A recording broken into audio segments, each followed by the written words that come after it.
ya karena rumahnya agak jauh ya sehingga sore hari ini hadirnya agak telat nggak apa-apa. Yang penting doa restuni untuk adik Riza juga adik Ilsa yang ulang tahun ya mudah-mudahan kehadiran ibu-ibu semuanya juga para tamu undangan ini memberikan berkah kepada adik yang lagi ulang tahun gitu ya. Amin ya rabbal alamin. Aku nyanyi gubuk asmara Don. Oh iya, cedek gini Kang Jidul. Wes gubuk asmarane sip. Apa hubungannya karo Jidul? Kan yuk tekok ngendi to Pak gubuk asmara sing ceritane lagu kuwi ngendi ngono lho. Oh, ngono. Sanu ning Sujen ae ngono gubuk asmara.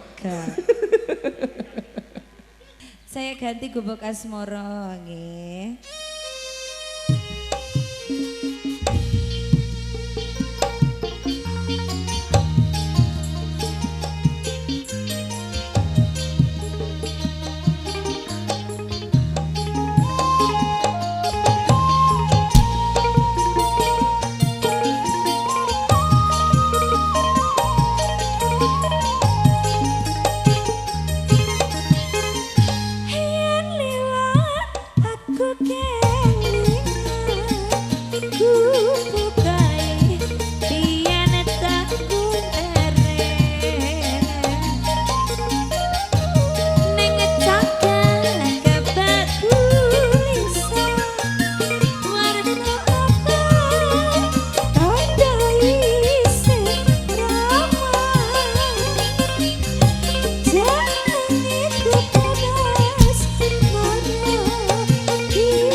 Barang jarene gubuk asmara lagune iki judule Yen Li Don. Yen liwat aku kelecingan asik sik rap ayo Cah. Gubuk kae nyimpen wati